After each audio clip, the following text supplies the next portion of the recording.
قسم کے درود و سلام نبی رحمت سید عالم صلی اللہ علیہ وسلم کی ذات والا صفات کے لیے حمد و صلات کے بعد انسان کا سب سے زیادہ تعلق اس کے رب کریم کے ساتھ ہوتا ہے۔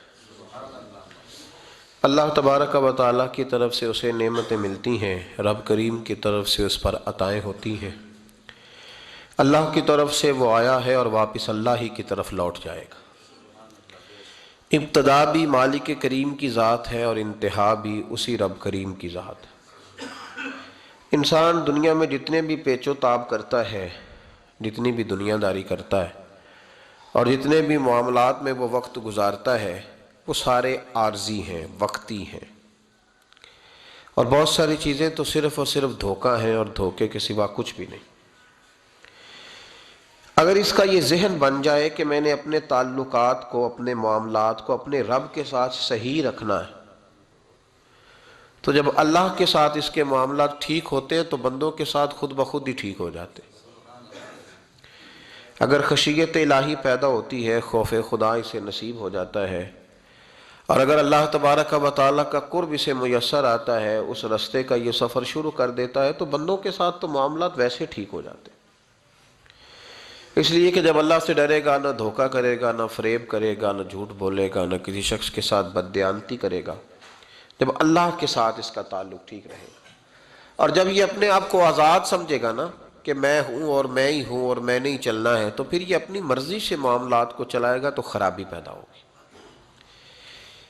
اللہ تبارک و تعالیٰ کے ساتھ انسان کا جو رشتہ ہے، اس میں انسان کی کچھ کمزوریاں آڑے آتی ہیں، گناہ ہو جاتے ہیں، غلطیاں ہو جاتی ہیں۔ ان غلطیوں کے بعد اپنے رب کریم کے ساتھ اپنے تعلق کو مضبوط کرنے کے لیے اللہ رسول نے جو ہمیں وظیفہ دیا اس کو استغفار کہتے ہیں۔ استغفار ویسے اس کا لغوی معنی تو ڈھانپنا ہوتا ہے، یہ غفر سے بنا ہے، لیکن اس کے اصطلاحی معنی یہ ہے کہ جو گناہ انسان سے ماضی میں ہو جائیں ان سے معافی چاہنے کا نام استغفار ہے۔ کچھ لوگ توبہ اور استغفار کا لفظ اکٹھا بولتے ہیں، لیکن توبہ کا معنی ہوتا ہے آئندہ گناہ نہ کرنے کا وعدہ کرنا، اور استغفار کا معنی ہوتا ہے پچھلے گناہوں سے اللہ کے حضور معافی مانگنا۔ اگرچہ مفہوم کے لحاظ سے یہ ہم معنی ہی بنتے ہیں، لیکن ان کا جو اصطلاحی مفہوم ہے وہ یہ ہے کہ جب آپ پچھلے گناہوں سے معافی مانگ رہے ہوتے ہیں تو اس کو استغفار کہتے ہیں۔ اللہ تعالیٰ نے اس استغفار کو بڑا پسند فرمایا، بڑا پسند فرمایا، اور یہ استغفار کے جملے مالی کو اتنے پسند آئے کہ اللہ نے نبی پاک علیہ السلام کو بھی حکم دیا، کہا محبوب آپ بھی میری بارگاہ میں استغفار کریں۔ اگرچہ حضور کا استغفار اس معنی میں نہیں ہے، بلکہ نبی پاک کا استغفار تو بلندی درجات کا معاملہ ہے، چونکہ استغفار خود ایک عبادت ہے، تو یہ عبادت کرنے کا اللہ نے اپنے محبوب کو بھی ارشاد فرمایا۔ جب فتح مکہ ہوئی تو فرمایا اذا جاء نصر اللہ والفتح، جب اللہ کی مدد آئی تو پھر فتح نصیب ہوئی، وَرَأَيْتَ النَّاسَ يَدْخُلُونَ فِي دِينِ اللَّهِ أَفْوَاجًا، تو پھر آپ دیکھیں گے لوگوں کو، لوگ فوجوں کی فوجیں دین میں داخل ہو رہے ہیں۔ لوگ پہلے ایک ایک دو دو کر کے آیا کرتے تھے، تو اب فوجوں کی فوجیں آ رہی ہیں، تو یا اللہ ہم کیا کریں؟ تو رب کریم نے فرمایا محبوب فَسَبِّحْ بِحَمْدِ رَبِّكَ وَاسْتَغْفِرْ، اپنے رب کے لیے حمد کرو، تسبیح پڑھو اور استغفار کرو۔ کیا کرو؟ استغفار، معافی مانگو، اس کے حضور آہذاری کرو، استغفار کرو۔ معنی یہ ہوا کہ جب تو غلطی ہو جائے پھر بھی استغفار کرو، جب اللہ زیادہ نعمتیں دے پھر بھی پھر بھی استغفار کرو۔ ہمارے ہاں یہ ہوتا ہے کہ جب تو کوئی نقصان ہوتا ہے تو وہ اللہ کی طرف سے ہوتا ہے، نقصان ہو جائے تو کہتے ہیں اللہ کی مرضی تھی، اور فائدہ ہو جائے تو کہتے ہیں میں نے محنت ہی بڑی کی تھی، میری جدوجہد بڑی تھی۔ ایک بچہ ایک دفعہ میرے پاس کہیں انٹرویو کے لیے جا رہا تھا، تو دعا کرانے آیا، کہنے لگا میں نے وہاں جانا ہے، دعا کیجئے گا اللہ تعالیٰ کامیابی دے۔ میں نے دعا کی، کچھ اس کو پڑھنے کو بتایا، لیکن کامیاب نہ ہو سکا، لوٹ آیا۔ تو میں نے پوچھا کہ کیا بنا؟ کہنے لگا حضرت صاحب بس اللہ کی مرضی تھی، اللہ کی مرضی تھی۔ پھر ایک دفعہ گیا تو نہ کہا اللہ کی مرضی تھی، تیسری دفعہ گیا کامیاب ہو گیا، تو بھئی اب کیا بنا؟ کہنے لگا جی جب میں داخل ہوا تو اس نے جاتے ہی مجھ سے پوچھا سب سے پہلا سوال یہ کہ تمہیں جنرل نالج کی بھی کچھ معلومات ہے یا شعبے کے آدمی ہو؟ تو میں نے کہا جناب پوچھیے۔ تو انہوں نے پاکستان کا حدود اربہ پوچھا تو میں نے فٹافٹ بتا دیا۔ پھر انہوں نے مجھ سے پوچھا کہ یہ جو مینار پاکستان ہے اس کی تجویز کس شخص نے دی تھی؟ تو میں نے فٹافٹ اس کا بھی نام بتا دیا۔ پھر شارٹ ہینڈ کے ایک دو سوالات اس نے کیے تو وہ بھی میں نے بتا دیے، تو الحمدللہ کامیاب ہو گیا۔ میں نے کہا بیٹے جب تو ناکام ہوا تھا تو اللہ کی مرضی تھی، اور کامیاب ہوا ہے تو میں لگا دیے، اب اللہ کی مرضی کدھر گئی؟ یہ اتنا بڑا نقص ہے انسانی فطرت کا، اتنی بڑی کمزوری ہے کہ معاذ اللہ تعالی ہم کمزوریاں قدرت کے کھاتے میں ڈال دیتے ہیں، اور ناکامیاں قدرت کے کھاتے میں اور کامیابیاں کیا تماشا۔ حالانکہ ہونا یہ چاہیے تھا کہ جہاں انسان کمزور پڑے تو کہے میری غلطی تھی، میری غلطی تھی۔ صوفیاء یہ سبق دیتے ہیں، اللہ کے بندے یہ پیغام دیتے ہیں کہ جب تو کہیں ناکام ہو جائے تو سمجھ جائے تیری، اور جب تو کامیاب ہو جائے تو سمجھ لے اللہ راضی ہو گیا تھا، اللہ نے رحمت کر دی، اس نے فضل کیا۔ تو یاد رکھیں استغفار، کئی چیزوں پہ استغفار ہوتا ہے، کئی چیزوں پہ، اور استغفار کا نفع ملتا ہے۔ کیا نفع ملتا ہے؟ وہ سورہ نوح کی آیت نمبر 10، 11 اور 12 میں اللہ نے بیان فرمایا کہ استغفار صرف گناہ سے معافی چاہنے کا نام نہیں، بلکہ استغفار کا تمہیں فائدہ ملے گا۔ کیا؟ رب فرماتے ہیں فَقُلْتُ اسْتَغْفِرُوا رَبَّكُمْ۔ جب حضرت نوح کی قوم قحط کا شکار ہو گئی، آزمائشیں آ گئیں، تو آ کے حضرت نوح سے کہنے لگے اب ہم کیا کریں؟ تو کیا کہا حضرت نوح نے؟ فرمایا فَقُلْتُ اسْتَغْفِرُوا رَبَّكُمْ، آپ نے فرمایا اپنے رب سے استغفار کرو، اپنے رب سے۔ انہوں نے قحط کی بات کی، انہوں نے کہا کہ کھیتیاں اجڑ گئی ہیں، بارش نہیں ہو رہی، قحط کی بات کی۔ آپ نے کیا کہا؟ استغفار کرو، کیوں کہ انہو کان غفارا، بے شک اللہ بڑا ہی بخشنے والا۔ وہ کیا کرے گا؟ یرسل السماء علیکم مدرارا، وہ تم پر موسلا دار بارش برسائے گا۔ جب تم استغفار کرو گے تو اللہ موسلا دار بارش برسائے گا، وَيُمْدِدْكُمْ، اور وہ تمہاری مدد کرے گا۔ استغفار کرنے والے کی اللہ کیسے مدد کرے گا؟ بِأَمْوَالٍ وَبَنِينَ، تمہیں مال بھی عطا کرے گا اور بیٹے بھی عطا کرے گا، بارش بھی دے گا استغفار کرنے والے کو، اور مال اور اولاد سے اس کی مدد بھی کرے گا۔ وَيَجْعَلْ لَكُمْ جَنَّةٍ وَيَجْعَلْ لَكُمْ أَنْهَارًا، اللہ تمہیں جنت بھی عطا کرے گا اور تمہیں نہریں بھی عطا فرمائے گا، تمہارے لیے جنت بھی بنائے گا، انہار بھی بنائے گا۔ توبہ کا، استغفار کا تمہیں یہ فائدہ ملے گا۔ ایک استغفار، ہمارے بزرگوں نے وہ لکھا ہے کہ جب انسان کو اللہ نعمتیں دیتا ہے تو پھر رب کا حکم ہے کہ اس پر شکر بھی کرے، نعمتوں پر اللہ کا شکریہ نہ کرنے پر بھی استغفار کرنا چاہیے کہ اللہ تو نے بڑا کچھ دیا تھا پر میں شکر ادا اس پر بھی۔ ہمارا تو اب یہ حال ہے کہ جو ہمارے پاس چیزیں ہیں وہ ہم کہتے ہیں یہ تو میرا حق تھا،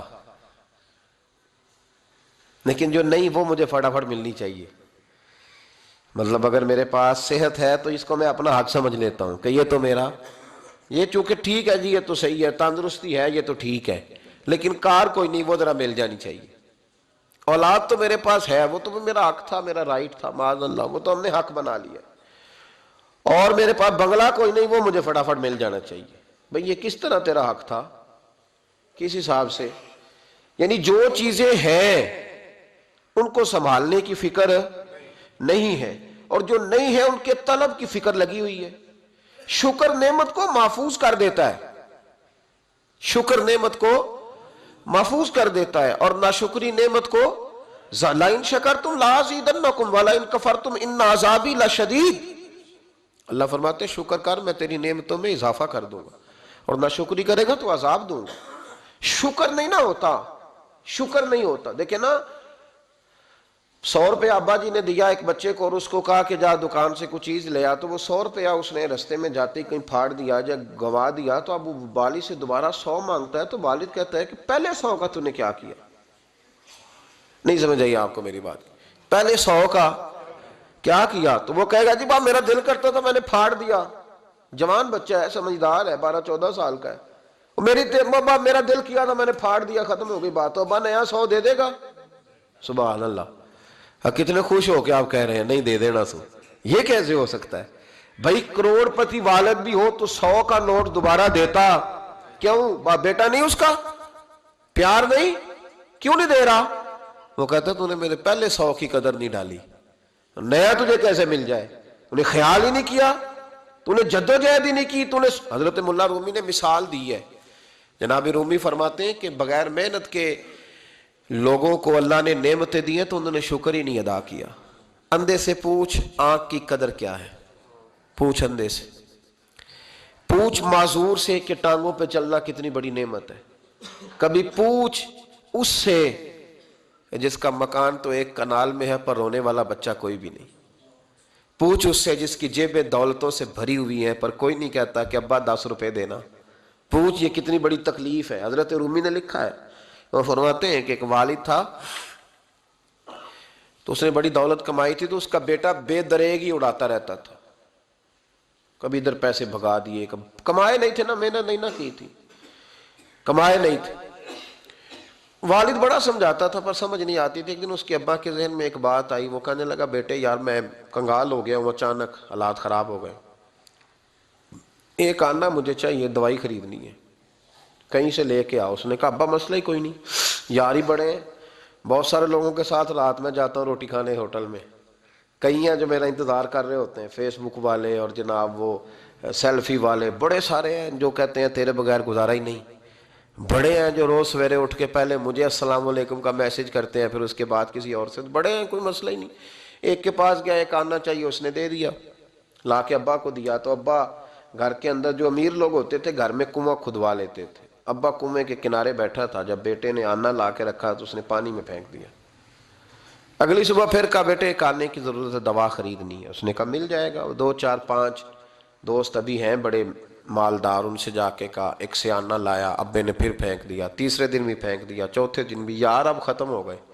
کچھ آہستہ آہستہ دوستوں کو پتہ چل گیا کہ کنگال ہو گیا ہے، خبر پھیل جاتی ہے نا، اب بھوکا ہو گیا ہے۔ اب آہستہ آہستہ موبائل بند ہونے لگے، آہستہ آہستہ جو ہے وہ نمبر بلاک ہونے لگا، حالات بگڑ گئے۔ اب جب اسے پتا تھا کہ یار تو اب دروازہ کھٹکھٹاتا ہوں تو کہتے ہیں کہ اسے کہہ دو میں گھر نہیں، ابا نے تو آنا مانگنا ہے اور میں بے دریغ دولت ابا کی اڑاتا رہا ہوں، اب یہ بھی نہیں کہہ سکتا کہ مجھے دیتا کوئی نہیں۔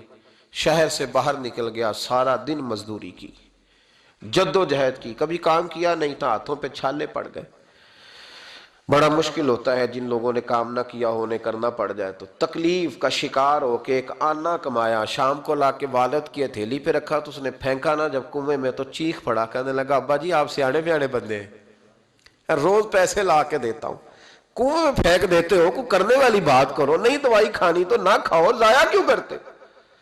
تو بیٹے کو باپ نے تھپکی دے کے بٹھا لیا، اس نے کہا بیٹا میں نے پہلے دن تو نہیں پھینکا، تو 7واں دن ہے میں روز پھینکتا ہوں، آج تیری چیخیں کیوں نکلی؟ کہنے لگا ابا پہلے ادھار کے تھے آج مزدوری کے ہیں۔ نہیں سمجھ آئی بات؟ پہلے بولیے، اور آج میری محنت ہے، مزدوری ہے، جد و جہد ہے۔ تو والد کہنے لگا بیٹے یہی میں تجھے سمجھانا چاہتا تھا، وہ میرے بھی محنت کے ہیں جو تجھ روز یاروں کو کھلا آتا ہے، وہ میں نے بڑی جد و جہد سے جمع کی ہے، میں کنگال نہیں ہوا، صرف تجھے سمجھانا تھا۔ او بھائی یہ آنکھیں تیری محنت کی نہیں نا، اس لیے تو شکر نہیں ادا کرتا، یہ وجود، یہ ٹانگیں، یہ شعور، یہ تیری جد و جہد کا نہیں، جو عقل کی دولت اللہ نے دی ہے نا یہ تیری محنت کی نہیں، اگر محنت کی ہوتی تو سجدے میں پڑا رہتا، تو خیال کرتا۔ اللہ نے آنکھیں دی ہے قرآن دیکھنے کے لیے، جب کوئی کسی گندی چیز کو دیکھتا ہے تو ناشکری کرتا ہے، جب غلط طرف اٹھاتا ہے یہ چیزیں تو ناشکری کرتا ہے۔ صاحبو یاد رکھنا اور اس پر ضرور غور کرنا کہ جب نعمتوں کا شکر ادا نہ کیا جائے تو پھر ہمیں استغفار کا حکم دیا گیا ہے۔ پھر کیا کرنا ہے ہم نے؟ استغفار کہ یا اللہ ہم تیری نعمتوں کا شکر ادا نہیں کر سکے تو ہمیں معاف فرما دے، تو ہم سے درگزر فرما، معاف فرما۔ ایک استغفار اس بات کا ہے کہ دیکھیں نا، یہ رسول پاک علیہ السلام کا فرمان ہے، یہ حدیث امام راضی نے لکھی ہے، اور نبی پاک کی فرمان کے لحاظ سے جو چیز ہمارے سامنے آئے نا اس پر ہماری آنکھیں بھی کھول جانی چاہیے، دل بھی کھول جانا چاہیے، کہ کوئی خاص ہی بات تھی جو حضور نے بیان فرمائی صلی اللہ علیہ وسلم۔ سرکار دو عالم علیہ السلام نے فرمایا ایک آدمی نے 500 سال بغیر ریاکاری کے اللہ کی عبادت کی۔ کتنے سال؟ 500 سال۔ 5 سال نہیں ہوتی بغیر ریاکاری کی، تہجد پڑھنے والا جب تک 6 لوگوں کو بتا نہ دے تہجد پڑھی ہے، اتنی دیر تو تہجد آگے بڑھتی نہیں، کم از کم 6 بندوں کو پتہ ہونے چاہیے۔ اور میرے جیسے حاجی نمازیوں کا تو دل کرتا ہے کہ وظیفے پہ بندہ رکھا جائے جو تعریفیں کرے صبح و شام، حاجی صاحب کی کیا بات ہے، حضرت صاحب کی وظیفہ دیں گے اس کو مہینے کا، وہ تعریف کرے کھول کے کہ آپ کی بڑی بات۔ یہ مرض ہے، تعریف سننا نا یہ بیماری ہے، اس نے جھوٹ کو جنم دیا ہے، بہت بڑا مرض ہے۔ حضرت سعدی نے اس پر بہت بڑے مقالہ جات لکھے ہیں اور فرماتے ہیں یہ مرض کچھ لوگوں میں بہت زیادہ ہوتا ہے۔ ایک امیروں میں، امیر لوگ ناراض نہ ہو جائیں پر انہوں نے کہا ہے تو کوئی حکمت ہوگی نا، امیروں میں تعریف سننے کا مرض بہت زیادہ ہوتا ہے۔ فرماتے ہیں ایک بادشاہوں میں اور تیسرا عورتوں میں، ان میں یہ بیماری بہت زیادہ ہوتی ہے۔ کوئی تعریف نہ کرے تو خود اپنی کرنی شروع کر دیتے ہیں، خود ہی کہہ دیتے ہیں کہ کیا بات سی، میرے ابا جی تے وہ تے 100 حال چلدا سی تے 150 بندہ ٹکر کر، ابا جی دی چھڑ تو دس تیرے کنے چل دین، تیرے کل کنے بندے روٹی کھاندے، اپنی بات کرنا۔ اقبال کہتے ہیں تھے تو وہ آبا تمہارے ہی مگر تم کیا ہو، ہاتھ پہ ہاتھ درے منتظر فرداؤ، ابا جی کی دادا جی کے چھوڑ اپنی کر، ہمیں تو تیرا پتہ ہے تو اپنی بات کر، تیرے اندر بھی کوئی چیز ہے کہ نہیں، ابا دادا تو سب کے بڑے ہیں، حضرت آدم کی اولاد ہے تو حضرت آدم نبی تھے تو باپ دادا تو سب کے بڑے بڑے ہی ہیں، بات یہ ہے کہ اپنی بات کرنی چاہیے نا۔ تو یہ بیماری ہے، یہ نقص ہے، 500 سال بغیر ریاکاری کی عبادت، اور بیان میرے نبی کریم علیہ السلام فرما رہے ہیں 5، بولیے، یہ بہت بڑا مسئلہ ہے، دکھاوا نہ ہو، ریاکاری نہ ہو۔ ہم مجالس میں جاتے ہیں نا جناب، محافل میں تو لسٹ ملتی ہے، یہ چودھری صاحب نے صدارت ہے، انہوں نے خصوصی تعاون کیا ہے تو یہ فلانے صاحب ہیں تو ان کا بھی نام لینا ہے، تو میں کبھی کبھی کہہ دیتا ہوں کہ یار آپ نے تو کہا تھا یہ نبی پاک کی تعریف کی محفل ہے، اور یہاں آپ نے لسٹ لگا دی ہے پوری تعریف کرنے والوں کی۔ کچھ ضروری ہے کسی کا نام لینا اور اس کا جناب ذکر کرنا اور اشتہار پہ اس کی فوٹو آنا، یہ کچھ ضروری ہے؟ ویسے بھی کوئی اچھا لگتا ہے کہ نبی پاک کے نام کی محفل اور میں صدارت کر رہا ہوں؟ ڈرنا چاہیے نا مجھے اللہ تعالیٰ سے، حضور کی محفل اور میری صدارت، اس پر کبھی غور کریں۔ اگر کوئی راہ طریقت کا مسافر ہوگا تو تڑپ جائے گا کہ نبی پاک کے نام کی محفل اور سرپرستی ایک ایسے آدمی کی جس کو وضو تک نہیں کرنا آتا، چھ معنی دار ہے، وہ دھندہ ہے معاذ اللہ تعالیٰ، جس کا جو دل کرے وہ کرتا جائے۔ 500 سال بغیر ریاکاری کی عبادت کی، 5 بڑا مشکل ہوتا ہے۔ حضور فرماتے ہیں یہی بندہ جب اللہ کے حضور کھڑا کیا جائے گا تو رب کریم اس سے کہے گا کہ چلو اس کو میرے فضل سے جنت میں لے جاؤ، تو عرض کرے گا مالک فضل تو ٹھیک ہے پر 500 سال لگائے ہیں میں نے، 5۔ وہ مولوی صاحب میری طرح کے بیچارے جو امام مسجد ہوتے ہیں نا تو وہ بھی کہتے ہیں جب میں آیا تھا تو 30 بچے تھے مسجد میں، اب 80 ہو گئے۔ اور بھائی یہ بندوں کو بتانے کی کیا ضرورت ہے، یہ تو اللہ کی رضا کے لیے ہے نا، تو چھوڑ اس میں اتنا تذکرہ کرنے کی کیا حاجت۔ 500 سال جس نے لگائے، بول پڑا یا اللہ 500 سال لگائے اور تو کہتا ہے کہ اس کو میرے فضل سے لے جاؤ، تو رب کریم نے فرمایا چلو کوئی نہیں پھر انصاف کر لیتے ہیں، الٹی آنکھ کی روشنی نکال کے ترازو کے ایک پلڑے میں رکھو اور 500 سال کی بغیر ریاکاری کی عبادت دوسرے پلڑے میں رکھو۔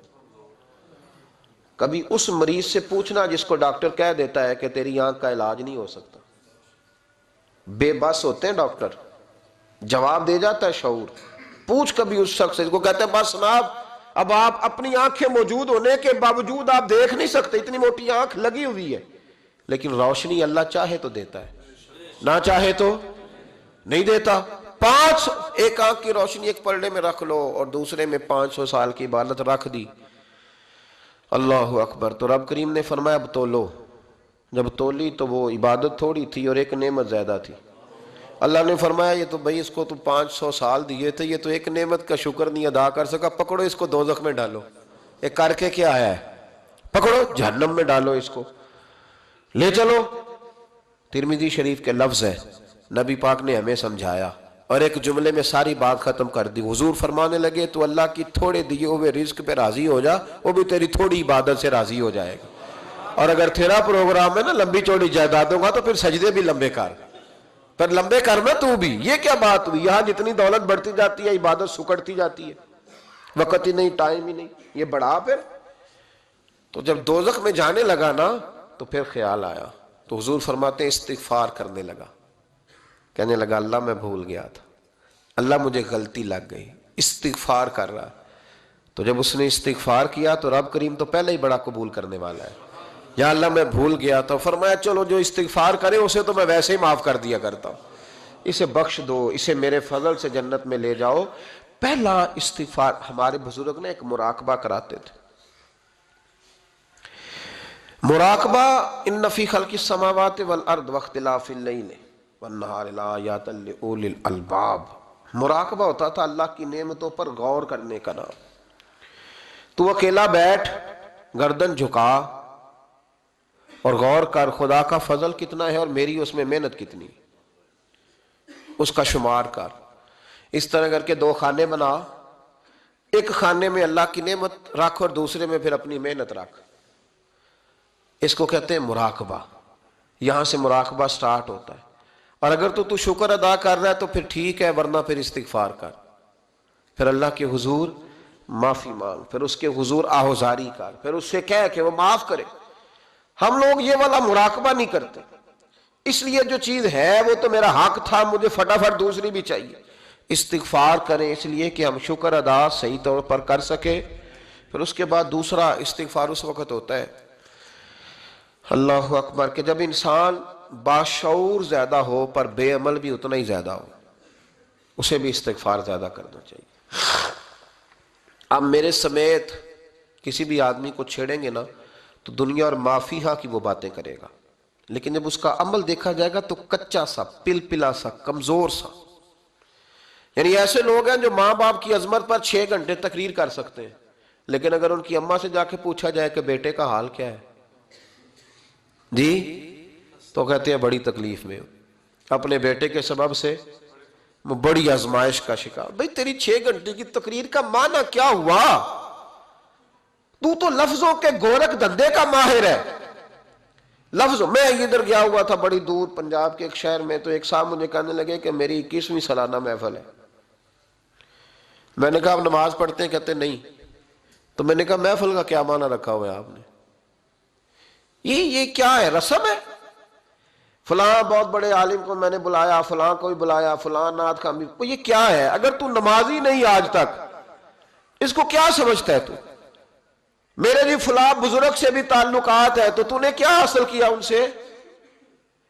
تعلقات کا کیا مطلب ہوتا ہے؟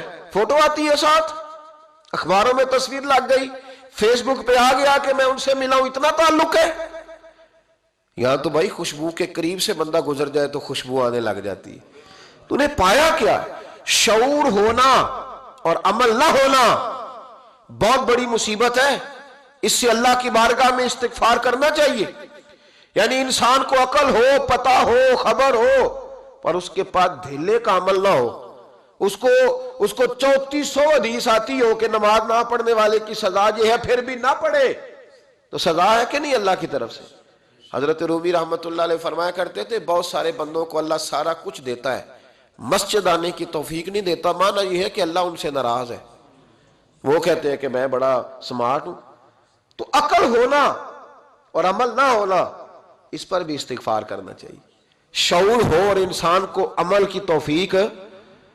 یار ساری زندگی گورکھ دھندے میں گزر گئی لوگوں کی، لفظوں کے بڑے ماہر رہے، اور میں ایسے لوگوں کو دیکھتا ہوں تقریریں 6 گھنٹے کی، او ہو 9 گھنٹے کی تقریریں سنتے بیٹھتے ہیں مجالس میں، نماز کا وقت آتا تو مصیبت بن جاتی، بھاگتے ہیں، جان چھڑاتے، مسجد کی حاضری 20 منٹ کی بھی صحیح نہیں دے سکتے۔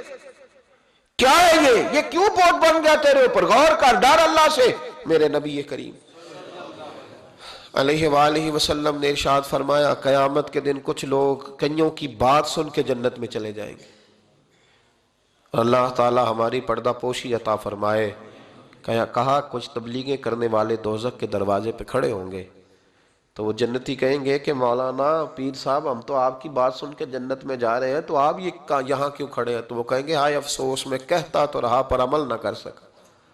میں عمل، اس سے مراد صرف ممبر پہ بیٹھنے والا مولوی نہیں، اس سے ہر وہ شخص مراد ہے جو نصیحتیں تو بڑی کرتا ہے لیکن خود عمل وہ بہت بڑا الفاظ کا ذخیرہ رکھتا ہے، پر عمل کے لیے 2 سجدے بھی صحیح طریقے سے دے سکتا، پھر وہ استغفار کرے، پھر وہ اللہ کی بارگاہ میں معافی مانگے، پھر وہ توبہ کرے، اس لیے کہ جو جتنا بڑا ہوتا تھا نا اس پہ خشیت بھی اتنی زیادہ طاری ہوتی، اس پر خشیت بھی اتنی، جتنا حضرت عمر فاروق رضی اللہ تعالیٰ عنہ کو زخم لگ گیا، شدید زخم لگا، آپ آ گئے، بڑی زیادہ خون بہہ گیا ہے، بہت سارے صحابہ آپ کے گرد جمع ہو گئے، حضرت عبداللہ ابن مسعود بھی آ گئے، تو جناب عمر رونے لگ گئے۔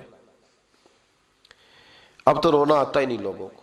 حضرت محی الدین ابن عربی کہا کرتے تھے جس کو پورا ہفتہ ہو گیا ہے نا وہ طریقت کا مسافر بھی، جاگ رہے ہیں آپ حضرات؟ کہتے تھے جس کو پورا ہفتہ ہو گیا نا طریقت کا مسافر بھی ہے، پر اللہ رسول کی یاد میں رویا نہیں۔ فرماتے تھے مجھے تو اس کے ایمان پر شک ہونے لگ گیا کہ 8 دن ہو گئے اسے خیال ہی نہیں آیا۔ حضرت عمر میدان میں جس شخص کے کبھی پاؤں نہیں لڑکھڑائے، اللہ رسول کی بات آتی تھی تو دریا بہتے تھے آنسو، یہاں حال ہی کوئی نہیں، خشک جملے اور جناب موٹے موٹے تراشے ہوئے فکرے اور لفظوں کی ہیرا پھیری، اس کے علاوہ کوئی چیز نظر ہی نہیں آتی۔ حضرت عمر رونے لگے، آخری وقت ہے، تڑپ رہے ہیں، آنسو بہہ رہے۔ حضرت عبداللہ ابن مسعود آ گئے، انہوں نے کہا عمر تیری ہجرت بھی بڑی باکمال تھی، تیرا اسلام قبول کرنا بھی بڑا ہی باکمال تھا، حضور بھی تجھ سے ہمیشہ راضی رہے۔ عمر تو روتا کیوں ہے یار؟ بات تو یہ ہے کہ جب تو نے خلافت سنبھالی تو پھر تیرے طریقے بھی باکمال ہی تھے، اور جب تو میدان میں اترتا تھا پھر بھی تیرے معاملات باکمال تھے، اور جب تو مال غنیمت بانٹتا تھا پھر بھی تو باکمال۔ یار ہر موقع پہ تو باکمال تھا تو جاتے دفعہ روتا کیوں ہے؟ ان کا استغفار دیکھو، ان کی توبہ دیکھو۔ حضرت عمر پھر رو پڑے، کہنے لگے عبداللہ لوگوں کو میری نیکیوں کا پتہ ہے، گناہوں کا تو نہیں نا پتہ، وہ تو میں جانتا ہوں یا میرا مالک جانتا ہے نا، نیکیاں تو سب کے سامنے، پر من آنم کے من دانم جو اندر چھپے ہوئے گناہوں کے ڈھیر ہے وہ تو میں جانتا ہوں۔ کہا تو نے میرے کلمہ پڑھنے سے لے کر میری حکومت تک میری ساری نیکیاں گنوائی ہیں، اب دعا کر میرے لیے کہ رب میری نیکیاں اور بدیاں برابر برابر کر دے، مجھے درجہ نہیں چاہیے، بس اللہ مجھے معاف کر دے۔ درجوں کی ضرورت نہیں ہے، یہاں تو لوگ درجات لے کے بیٹھے۔ حافظ کہتا ہے کہ میں جتنے آیتیں ہوں گی اتنے میرے درجے بلند ہوں گے، پہلے درجوں والا کام تو کوئی کرنا۔ مولانا کہتے ہیں کہ نور کے ممبر پہ بیٹھوں گا، بھائی پہلے بتا نور کے ممبر کی طرف تیرا سفر بھی جاری ہے کہ نہیں؟ تاجر کہتا ہے کہ میں سخاوت کروں گا تو حضرت عثمان کے ساتھ جگہ ملے گی، پر حضرت عثمان کی سخاوت اور اپنی سخاوت کا فرق بھی دیکھ۔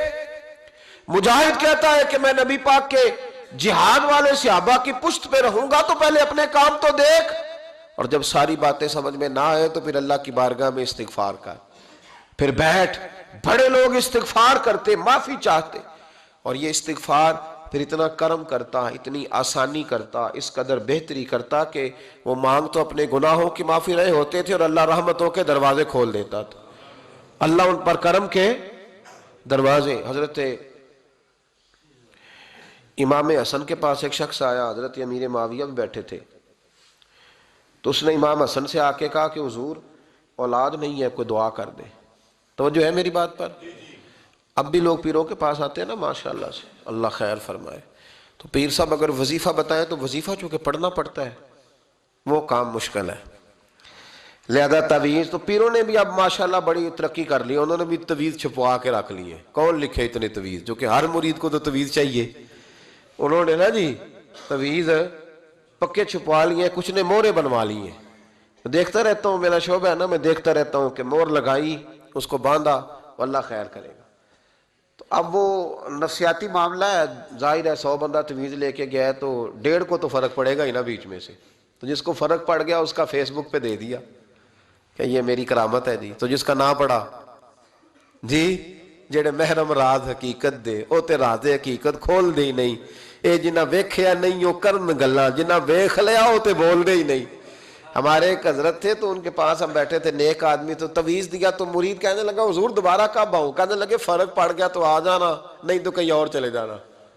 اس لیے کہ شیخ عبدالعزیز دباغ رحمت اللہ علیہ کے ایک مرید نے کہیں تنقید کر دی تھوڑی سی، یہ لفظ بس نا بہت بڑے ہیں، ان کی میں تشریح نہیں کروں گا، جتنے جملے اتنی بات کر کے بیت جاؤں گا، ان کی تشریح نہیں ہو سکتی، یہ ان کی توضیح نہیں ہو سکتی، کچھ تفصیل نہیں ان کی ہو سکتی، یہ جملے بڑے، میں کوئی تشریح نہیں کروں گا۔ اس نے کہا کہ حضور فلاں فلاں فلاں فلاں جگہ مجھے پریشانی ہے آپ کے حوالے سے، تو آپ فرمانے لگے میں نے کون سا باندھا ہوا ہے، نہیں سمجھ میں بات آتی تو کہیں اور چلا جا، باندھ کے رکھا نہیں، دروازے کھلے ہوئے ہیں، کہیں اور چلا جا، ختم ہو گئی بات، تنقید کرنے کی ضرورت چھٹی۔ اس لیے کہ وہ لوگ بت نہیں بناتے تھے کہ بس ادھر ہی پوجا کرنی ہے کہ کہیں اور نہیں جانا، یہ چھوڑے ہے نا ہمارے چکر چلا ہوا، میرے علاوہ کہیں اور نہ جانا۔ شیخ عبد الوہاب شرونی فرمایا کرتے تھے یہ تو نقص ہے تیرے اندر کا، یہ تو تیرے اندر کا نقص ہے، اگر تو قابل ہوتا تو کہتا جا سنگیا سارا زمانہ دیکھا، اگر کوئی میرے جیسا ملا تو چلا جانا، اور اگر میری طرح کا نہ ملا تو پھر کہیں اور جا دیکھا سارا۔ او بھائیو کیا چکر ہے، وظائف لوگ پوچھتے تھے تو ان پہ عمل کرتے تھے، وہ چیزیں فائدہ دیتی۔ حضرت امام حسن سے آ کے وظیفہ پوچھا، اس شخص نے کہا حضور اولاد کوئی نہیں تو وظیفہ بتائیں، تو آپ نے فرمایا استغفار پڑھا کر، کیا کر؟ اس نے کہا ٹھیک ہے، تو حضور پھر میں دوبارہ کب آؤں؟ تو امام حسن کہنے لگے بے اولاد ہے نا تو، استغفار کا وظیفہ بتایا نا؟ کہا ہاں۔ فرمانے لگے اب اس وقت آنا جب اللہ تجھے 10 بیٹے عطا کرے گا۔ کتنے؟ 2 4 نہیں، 10 ہی کہہ دیے۔ تو حضرت امیر معاویہ رضی اللہ تعالیٰ دیکھا، کہنے لگے حسن اتنا بڑا دعویٰ؟ آپ فرمانے لگے میں نے کہہ دیا نا تو اللہ فضل کرے گا، ہاں ہاں اللہ خیر کرے گا، خیر ہو جائے گی۔ وہ شخص کئی سالوں کے بعد آیا، کئی سالوں کے بعد، تو حضرت امیر معاویہ کو بھی ساتھ لایا، کہنے لگا حضور اللہ کے فضل سے اللہ نے 10 بیٹے عطا فرمائے، پورے 10 ہی اللہ نے دیے۔ تو حضرت امیر معاویہ کہنے لگے جناب بات تو آپ کی سچی ہو گئی، پر مجھے بھی بتائیں یہ وظیفہ کہاں سے لیا؟ فرمانے لگے قرآن پاک سے، سورہ نوح کی 10 11 12 آیت پڑھو، اللہ فرماتے ہیں تم استغفار پڑھو، میں تمہاری بیٹوں سے بھی مدد کروں گا، مالوں سے بھی مدد کروں گا۔ تو میں نے استغفار بتائی تھی اور قرآن میرے اللہ کا ہے، رب کا وعدہ جھوٹا ہو سکتا؟ فرمایا 10 بیٹے ملنے تھے، میں نے کہہ جو دیا تھا۔ وہ میرے بھائیوں یاد رکھیں، استغفار اللہ کی رحمت نازل کر۔ ایک ہوتا ہے خوف، ایک ہوتی ہے خشیت۔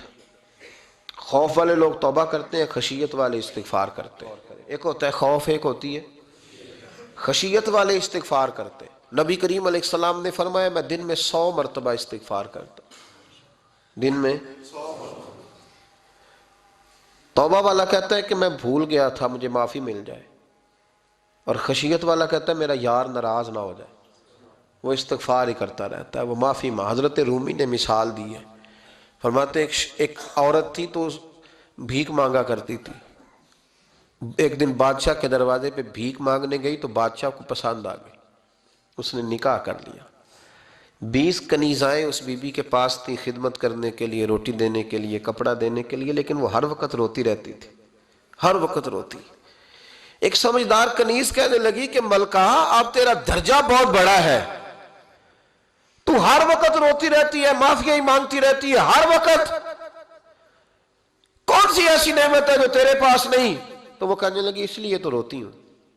کیا مانا؟ کہنے لگی اس لیے روتی ہوں کہ میں اس قابل نہیں تھی جو مجھے مل گیا، کہیں میرے سر کا سائیں ناراض نہ ہو جائے، وہ کہیں بگڑ نہ جائے، مجھے پتا ہے کہ میں کیا تھی اور مجھے کہاں تک پہنچا دیا، میں روتی اس لیے ہوں کہ کبھی کہیں وہ ناراض۔ حضرت عمر اس لیے روتے تھے کہ کہیں مصطفیٰ ناراض نہ ہو جائے، حضرت ابو بکر اس لیے تڑپتے تھے کہ کہیں اللہ کا فضل روٹھ نہ جائے۔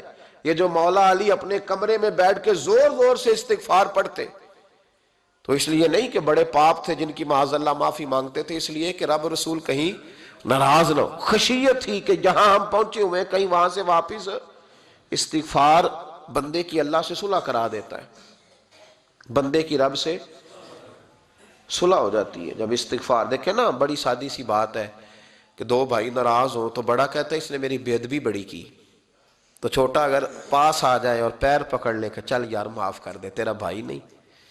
پتہ کیا ہوتا ہے؟ صرف معافی نہیں ملتی، ہاں صرف معافی نہیں، چھوٹے نے بے ادبی کر دی، بڑے کو تکلیف ہوئی، بات جب آگے بڑھی نا تو بڑے نے شکوہ کیا، جب لوگوں نے چھوٹے کو سمجھایا تو چھوٹا جب معافی مانگتا، ادھر دیکھو میری طرف، جب چھوٹا معافی مانگتا ہے نا اٹھ کے جاتا ہے اور بڑے کے پیر پکڑتا ہے تو نرا معاف نہیں کرتا، بڑا رو بھی پڑتا ہے، بڑا رو بھی پڑتا ہے، اور وہ کہتا ہے کہ وہ میں اور تم اماں کے پاس اکٹھے بیٹھتے، ایک باپ کی موٹر سائیکل پہ اکٹھے بیٹھتے، تو تیرا اور میرا رشتہ یار تو نے یہ کیوں، وہ جو آنسو نکلتے ہیں نا وہ درد ہوتا ہے، وہ کیف ہوتا ہے، وہ سوز ہوتا ہے، وہ لذت ہوتی ہے، وہ پیار ہوتا ہے۔ رب کہتا ہے تو معافی مانگ، انہو کان غفارا، تو معافی مانگ، میں تجھے معاف بھی کروں گا، تیرے اوپر رحمت بھی فرماؤں گا، تیرے اوپر کرم نوازی بھی کروں گا، تجھے نواز دوں گا، تجھے عطا کروں گا۔ حضرت موسیٰ کلیم اللہ علیہ السلام کا زمانہ مبارکہ تھا، قحط پڑ گیا، بارش نہیں ہوتی۔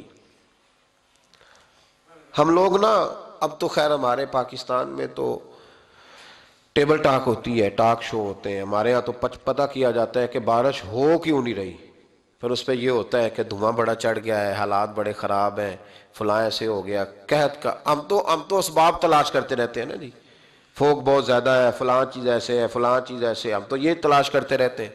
وہ لوگ یوں نہیں کرتے تھے، وہ سیدھے جا کے مصلوں پہ بیٹھتے تھے، اس لیے کہ وہ کہتے تھے جب رب چاہتا ہے تو پھر کوئی چیز کسی چیز کو روک سکتی، وہ سیدھے مصلے پہ بیٹھتے۔ اعلیٰ حضرت فاضل بریلوی رحمۃ اللہ علیہ کے پاس ایک مولانا محمد حسین آئے، وہ فلکیات کے بڑے ماہر تھے، تو اعلیٰ حضرت نے فرمایا ذرا ستاروں کا حساب لگا کے دکھاؤ بارش کب ہوگی۔ کہنے لگا پورا مہینہ تو نہیں ہوگی۔ تو اعلیٰ حضرت رحمۃ اللہ علیہ فرمانے لگے کہو کہ میرا علم کہتا ہے مہینہ نہیں ہوگی، اللہ چاہے تو ابھی ہو سکتی ہے۔ کہنے لگا جی وہ تو ٹھیک ہے پر میرا علم، وہ جیسے روز لوگوں نے پیر نیٹو حسین شاہ صاحب نہیں کھولے ہوتے کہ بارش کب آئے گی، اور اس کی طرف نہ دیکھ، مصلے پہ بیٹھ، مہربانی کر مصلے پہ بیٹھ، اللہ کی بارگاہ میں حاضر ہو، اس سے معافی مانگ، اسے منا تاکہ وہ رحمت کی بارش۔ کہنے لگا جی میرا علم کہتا ہے۔ تو اعلیٰ حضرت فرمانے لگے پھر وہی بات، تو کہے اللہ چاہے تو بارش ابھی، لیکن یہ جو اڑ گئے ہیں نا بیچارے، یہ اڑ ہی گئے ہیں، یہ جہاں الجھ گئے ہیں وہاں یہ لوگ الجھ گئے، اللہ ہمیں الجھنے سے محفوظ فرمائے۔ تو اعلیٰ حضرت اٹھے تو فرمایا ٹائم کیا ہوا ہے گھڑی پہ؟ کہنے لگا جی 12۔ تو اعلیٰ حضرت نے گھڑی گھمائی، اب کیا بج گیا؟ کہنے لگا 4 بج گئے۔ فرمانے لگے بج گئے نا 4؟ کہنے لگا جی آپ نے گھڑی گھما جو دی ہے۔ فرمانے لگے اللہ بھی جب چاہے تو ستارے گھما دیتا ہے، اللہ بھی ستارے گھما دیتا ہے بارش۔ کہنے لگا جی وہ تو ٹھیک ہے پر مہینہ نہیں ہو سکتی۔ اڑا ہوا بندہ اس کا کوئی علاج ہے جو اڑ جو جائے، اس کے لیے قرآن کہتا ہے وَإِذَا خَاطَبَهُمُ الْجَاهِلُونَ قَالُوا سَلَامًا، اسے سلوٹ کرو دور سے، اسے کہو تو جان اور تیرا۔ کہنے لگا جی ہو نہیں سکتی پورا مہینہ۔ فرمانے لگے یار تو جا اپنا کام کر۔ وہ شخص کہتا ہے میں نے دروازہ کھولا اعلیٰ حضرت کا، کمرے سے باہر نکلا تو تیز بارش ہو رہی، واپس آیا تو میں نے کہا احمد رضا یہ عقیدہ کہاں سے لیا ہے؟ فرمایا دروازہ مصطفیٰ سے لیا ہے صلی اللہ علیہ وسلم۔ تو یاد رکھیں کہ اللہ کو منانا چاہیے، استغفار کرنا چاہیے، اس کی برکات۔ حضرت موسیٰ ساری قوم کو لے کے نکل گئے، آؤ بھائی میدان میں اللہ کی بارگاہ میں استغفار کریں اور بارش کا سوال کریں، بارش مانگیں۔ جب باہر نکلے دیر تک دعائیں ہوتی رہیں تو حضرت موسیٰ علیہ السلام کو رب کریم نے وحی فرمائی کہ موسیٰ آپ کی قوم میں نے ایک شخص ہے جس کو 40 سال ہو گئے نافرمانی کرتے، اس نے رب سے صلح نہیں کی۔ کتنے لوگ ہیں؟ ایک، اور 40 سال سے وہ نافرمان ہے، اس کو مجمع سے نکال دو بارش ہو جائے گی۔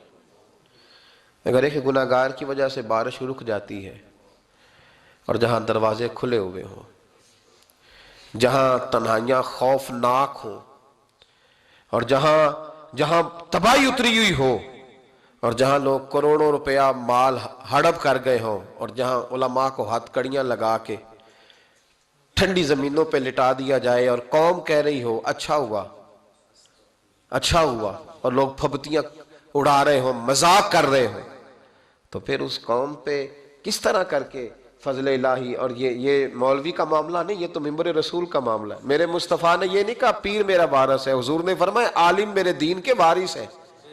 ہاں حضور نے فرمایا جس نے عالم کے چہرے کا دیدار کیا سمجھے میں نے اپنے نبی کی زیارت کی ہے۔ لیکن یہاں تو خیر یہ عنوان نہیں، ورنہ میں اس پر جاتا ہے۔ تو کہا ایک بندہ ہے 40 سال سے اللہ کی نافرمانی کر رہا ہے، وہ اگر نکل جائے تو بارش ہو جائے گی۔ حضرت موسیٰ نے اعلان کر دیا بھی ایک شخص ہے، وہ اگر نکل جائے تو بارش ہو جائے گی۔ پتہ تو ہوتا ہے نا سب کو، مجھے بھی پتہ ہے کہ میں اندر سے کیسا ہوں، اور آپ کو بھی خبر تو ہوتی ہے نا جی۔ جب بات ہو رہی ہوتی ہے تو پھر پتہ تو چلتا ہے نا کہ بات کہاں جا کے سیٹ ہو رہی ہے، پتہ چلتا ہے نا۔ اسے بھی چل گیا پتہ، اب اندر ہی اندر رونے لگا۔ اور دیکھو امام